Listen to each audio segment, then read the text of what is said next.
나는 열펌과 열기구의 진실을 말할 수 있습니다. 오늘부터 제1강을 시작으로 열기구의 특성과 열펌의 노하우에 대해 오직 진실만을 말씀드리겠습니다. 저는 대한민국 최초로 아이롱펌을 시작한 사람입니다.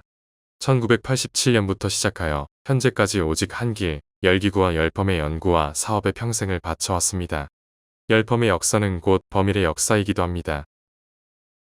최초의 아이롱펌은 일본에서 개발되었지만 당시에는 실패한 기술로 평가받고 있었습니다. 일본에서도 전국적으로 소수의 바버샵과 몇몇 챔피언들만 사용하고 있었으며 일반 미용실에서는 거의 사용되지 않았습니다. 그렇다고 해서 기술적으로 안 되는 기술은 아니었습니다. 그만큼 배우기 어렵고 전문적인 기술이었기 때문입니다. 한국에 처음 도입하여 시작했을 때 역시 많은 경쟁사들의 질투와 방해 등 수많은 시행착오와 시련 속에서 회사의 존폐 위기까지 겪었습니다. 하지만 저는 포기하지 않았습니다. 끊임없는 연구와 노력으로 약품 개발과 함께 일본의 강사들을 초청해 기술 교육을 진행하면서 그 기초 지식을 실마리로 하여 기술 개발을 하는 과정에서 일본에서 실패한 원인을 찾게 되었습니다. 처음 시작하는 모든 기술은 초보자나 경력자나 훈련이 필요하다는 것을 깨닫게 되었습니다. 그 과정에서 범일의 모든 제품은 교육과 함께한다는 슬로건이 탄생하게 되었습니다. 모든 신기술은 훈련을 많이 받은 사람만이 그 기술의 주인이 될 수 있다는 사실을 알았기 때문입니다.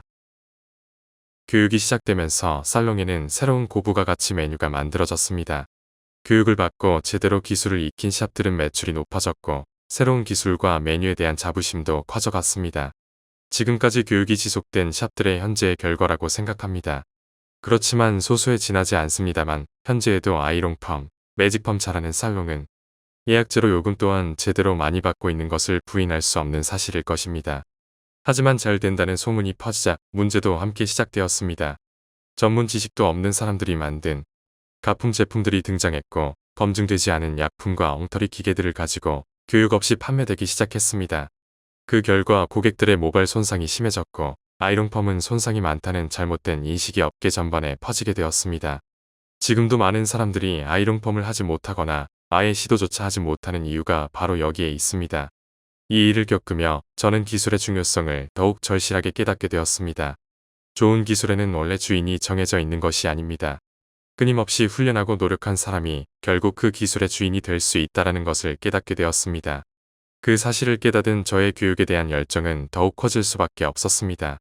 지금까지도 많은 미용인들이 세미나에 가서 비싼 돈 들여서 감언이설에 현혹되어 많은 기계를 구입하고 그렇게 구입한 기구를 제대로 사용해 본 적이 얼마나 될까요?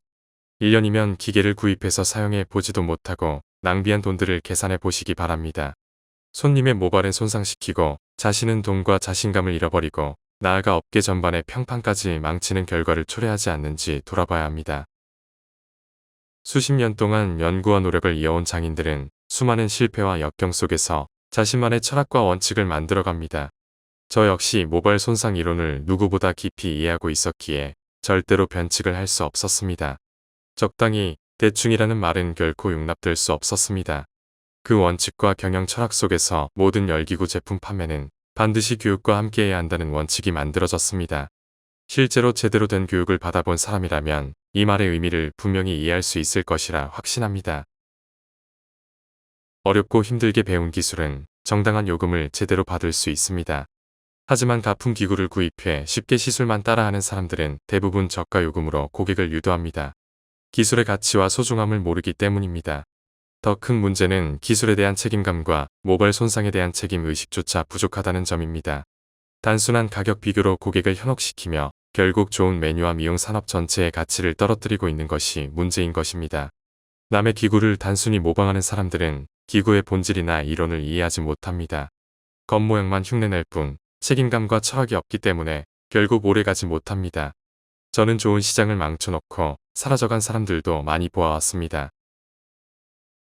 제가 오랜 시간 깨달아온 가장 중요한 사실 중 하나는 무엇을 하든 누구를 만나느냐에 따라 사람의 운명도 달라질 수 있다는 점입니다. 원조 전문가를 만나면 자신도 명품의 가치가 만들어질 것이며 가품을 만나서 가품 인생으로 전락한 사람들도 많이 보았습니다. 헤어살롱에서 에어 없이 할 수 있는 시술은 거의 없습니다. 펌, 염색, 드라이, 고데기, 심지어 독일에서는 열로 사용하는 전기 가위도 있었습니다. 최초의 펌 역시 카본탄 불파마 열을 이용한 방식이었습니다. 즉, 펌은 열에서 시작된 기술입니다. 그렇다면 미용인들 중에서 과연 열을 제대로 이해하고 있는 사람은 몇 퍼센트나 될까요? 답은 이미 현장에 나와 있습니다. 전 세계의 살롱 중에서 모발을 건강하게 만드는 곳과 모발을 손상시키는 곳 중 어느 쪽이 더 많을까요? 모발 손상의 원인은 결국 열과 약품, 그리고 그것을 다루는 기술에 있습니다. 손상이 없는 기구여야 합니다. 손상이 적은 약품이어야 합니다. 그리고 무엇보다 열에 대한 공부를 제대로 해야 합니다. 그 다음은 손기술입니다.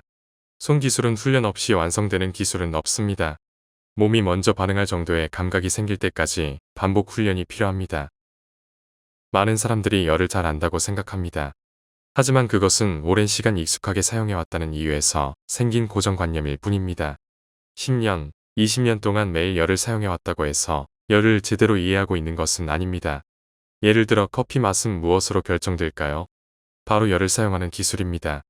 열을 어떻게 다루느냐에 따라 산미와 고소한 맛이 달라집니다.